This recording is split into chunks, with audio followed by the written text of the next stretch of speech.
दोस्तों, हम सभी को पता है कि प्रधानमंत्री नरेंद्र मोदी जी पिछले एक दशक से शीर्ष पर बैठे हुए हैं, यानी आप ये कह लीजिए कि सत्ता में बैठे हुए हैं। लेकिन इसके पीछे का कारण आप लोगों को समझ आया कि नहीं? अगर नहीं आया तो हम बताते हैं आपको। मौजूदा सरकार राष्ट्रवाद के नाम पर देश में पहले से बने बनाए सिस्टम को लगातार बदलती जा रही है।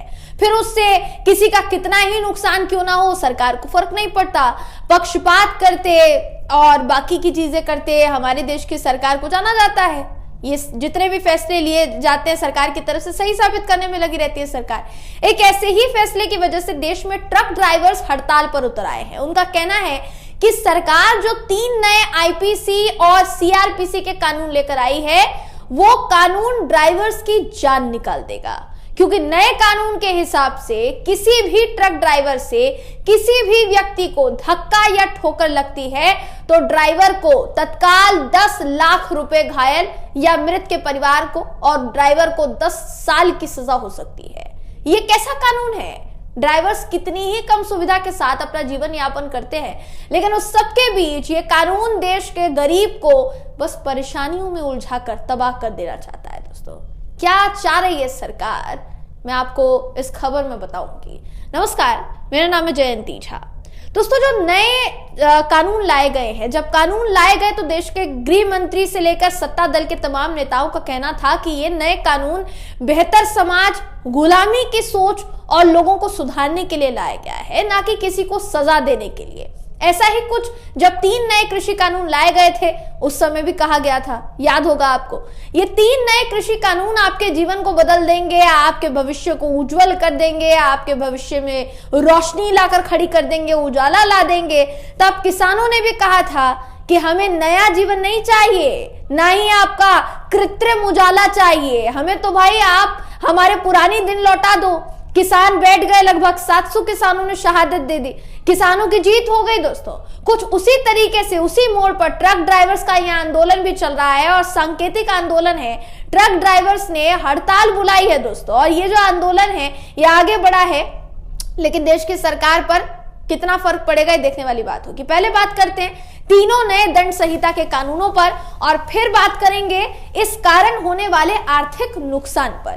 दोस्तों, सरकार कह रही है कि जो नए 3 कानून दंड संहिता वाले हैं वो देश में न्याय की परिभाषा को मजबूत करेंगे, लेकिन सच ये है कि कहीं ना कहीं पुराने कानून की ही भाषा को बदलकर देश के सामने पुराने कानून को हिंदी नाम रखकर नया कवर चढ़ाकर पेश कर दिया गया है।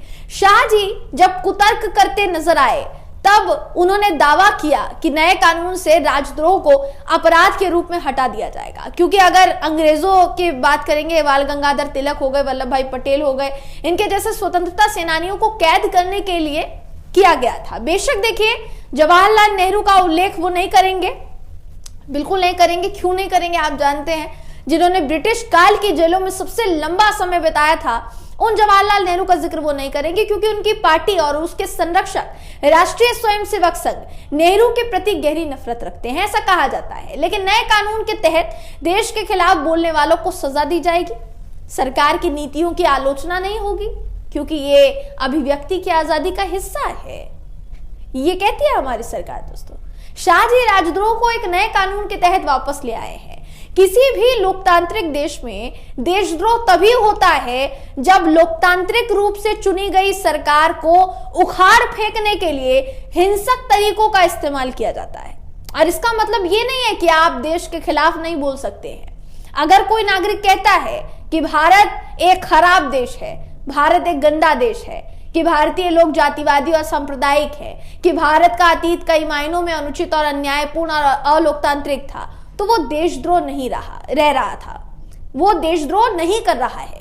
ये ऐसे तर्क हैं दोस्तों जो एक आजाद देश में दिए जा सकते हैं और दिए जाने चाहिए। नया कानून इसके खिलाफ है।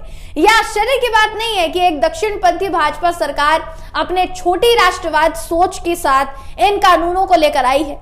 दोस्तों, आपकी जानकारी के लिए बताते हैं कि ट्रक ड्राइवर्स के हड़ताल के चलते महंगाई बढ़ने का खतरा कितना बढ़ गया है। पहली बात तो मैंने शुरुआत में कहा था आपको कि 10 साल की सजा होगी, 7 साल की सजा होगी। मैं क्लियर करना चाहती हूँ, मुंबई में 1.20 लाख ट्रक और कंटेनर्स रीजन में आते हैं।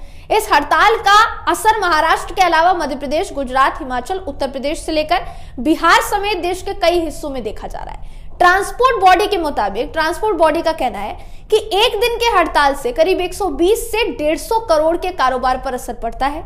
ऐसे में 3 दिन के हड़ताल से 450 करोड़ के नुकसान की आशंका है। इस हड़ताल की वजह से देश भर में महंगाई बढ़ने का खतरा बढ़ गया है। वहीं लोगों को पेट्रोल डीजल की चिंता भी सताने लगी है। दोस्तों, ट्रांसपोर्ट में ट्रक एक ऐसा माध्यम है जिसके जरिए फल, सब्जी से लेकर जरूरत के सभी सामान एक राज्य से दूसरे राज्य में पहुंचाए जाते हैं। अब ड्राइवर्स की हड़ताल की वजह से होगा क्या? उसकी वजह से देश भर में चक्का जाम की स्थिति आ गई है। 3 नए कानून के लिए कहा जा सकता है कि ये नए कानून संदिग्ध हैं, क्योंकि ये सत्तावादी रवैये वाली सरकार के जरिए आए हैं, जो मुसोलिनी की फांसीवादी विचारधारा में हो सकता है विश्वास करती हो। राज्य में सब कुछ, राज्य के बाहर कुछ भी नहीं, राज्य के खिलाफ कुछ भी नहीं। यही सब हो रहा है दोस्तों इस वक्त। देखिए, ड्राइवर्स के अगर आप उनके मत की बात करेंगे कि उनका क्या सोचना है, उनका क्या डर है, वो इस कानून को अपनाने के लिए तैयार क्यों नहीं है, तो उनका कहना है कि भैया पहली बात तो ये कि ड्राइवरी में इतनी सैलरी नहीं मिलती, इनकम हमारी कुछ है नहीं, ज्यादा से ज्यादा हम 20,000 की नौकरी कर लेंगे, इससे ज्यादा की नौकरी तो हमें मिलेगी नहीं। 20,000 की नौकरी करते हैं हम, 24 घंटा हम ड्राइवरिंग करते हैं हम 24 घंटा ड्राइविंग करते हैं, माफ कीजिएगा। और 24 घंटा ड्राइविंग करने के बाद अगर गलती से किसी घटना को हमारे ट्रक से अंजाम हो गया तो फिर हम वो केस झेलेंगे, और वो 2 साल के लिए केस नहीं झेलेंगे। आपकी जानकारी के लिए बताना चाहूंगी, पहले जो कानून था दोस्तों, उसमें 2 साल की जेल की सजा का प्रावधान था। और होता यह था कि कानून में रियायत ये बरती गई थी कि कोई भी हिट एंड रन का केस अगर होता है और वो थाने में जाता है तो ड्राइवर की जो जमानत है वो हो जाएगी। अगर मान लीजिए ड्राइवर की जमानत नहीं भी हुई तो वो जो केस है वो चलता रहेगा, ज्यादा टाइम तक नहीं चलेगा। 2 साल की जेल की सजा, ज्यादा से ज्यादा 2 साल की जेल की सजा का प्रावधान था। ड्राइवर को जमानत मिल जाएगी, वो अपनी डेट भुगतता रहे, कम से कम फैमिली का नुकसान नहीं होगा, यानी परिवार का नुकसान नहीं होगा। लेकिन अभी जो कानून लाए गए हैं, तमाम ड्राइवर्स का कहना यह है कि भाई 10 साल की जेल की सजा। पहली बात तो ये कि हम अगर मौके पर रहे, क्योंकि हम मौके से भाग नहीं सकते, मौके पर रहे तो भीड़ हमको मार देगी, तो हमारा परिवार क्या खाएगा, क्या पिएगा, हमारे परिवार पर क्या गुजरेगी। पहली बात तो ये। दूसरी बात ये, 10 साल की जेल की सजा होगी, 10 साल हमारे खराब हुए जेल में, उसके बाद 7 लाख रुपया हमें जुर्माना भरना पड़ेगा। 7 लाख का जुर्माना भरने के लिए पैसा कहां से लाएंगे? 20,000 की कुल सैलरी होती है हमारी, घर बेच देंगे, जमीन बेच देंगे, या फिर फांसी लगा लेंगे, क्या करेंगे? ये कहना है तमाम ड्राइवर्स का दोस्तों। तो ये उनकी मांग है कि भाई जो कानून आप लेकर आए, पहली बात तो आप ये बताइए कि कानून किसके संज्ञान में आप लेकर आए। ड्राइवर एसोसिएशन का कोई बंदा था क्या आपकी उस कैबिनेट मीटिंग में, या फिर कैबिनेट मीटिंग में नहीं तो कमेटी की बैठक में कोई शख्स था क्या, ऐसा कोई व्यक्ति था जो पूरी ड्राइवर्स कम्युनिटी की तरफ से बोल पाता कि भाई आप जो ये फैसला ले रहे हैं गलत है? तो आपने किसके साथ बैठकर ये फैसला लिया, पहले तो आप ये बताइए। ये ड्राइवर्स का पूछना है दोस्तों। बिल्कुल उसी तरीके से जैसे किसान आंदोलन के समय में किया गया था। आपको याद होगा, किसान आंदोलन के समय में तमाम किसान एसोसिएशन, तमाम जितने भी किसान संगठन है, उनका यही कहना था कि भाई हमारे लिए फैसला लिया गया है, हमारी बेहतरी के लिए फैसला लिया गया, लेकिन हमसे ही नहीं पूछा गया। हमारे संगठनों को बुलाया जाता बैठक में। कितने दौर की वार्ता हुई थी दोस्तों किसान आंदोलन के समय में, लेकिन फिर भी हल नहीं निकला था। हल तब जाकर निकला था जब किसानों को आंदोलन जीवी कह दिया गया, किसानों को खालिस्तानी कह दिया गया, किसानों को देशद्रोही बता दिया गया, बहुत कुछ कहा गया था किसानों को। 700 किसानों ने जब ठंड धूप बारिश में शहादत दे दी, उसके बाद सरकार होश में आई। प्रधानमंत्री मोदी जी आकर कहते हैं उनकी तपस्या में कोई कमी रह गई होगी। याद होगा आपको ये सब कुछ, मैं उम्मीद करती हूं आप भूले नहीं होंगे। ज्यादा समय बीता नहीं है, 2021 का ही मामला है। तो सोचिए कि उस वक्त जो किसानों के साथ हो रहा था, क्या अब वही रिपीट कर रही है सरकार देश के ड्राइवर्स के साथ? ये बड़ा सवाल है दोस्तों जो इस वक्त खड़ा हो रहा है। आप इस वीडियो को लेकर, इस पूरी खबर को लेकर क्या सोचते हैं, आपकी क्या राय है, कमेंट करके मुझे जरूर बताइएगा। वीडियो अगर आपको पसंद आया हो तो वीडियो को लाइक कीजिए, शेयर कीजिए, चैनल को सब्सक्राइब करना बिल्कुल भी ना भूलें। फिर मुलाकात होगी आपसे अगली वीडियो में, तब तक के लिए नमस्कार।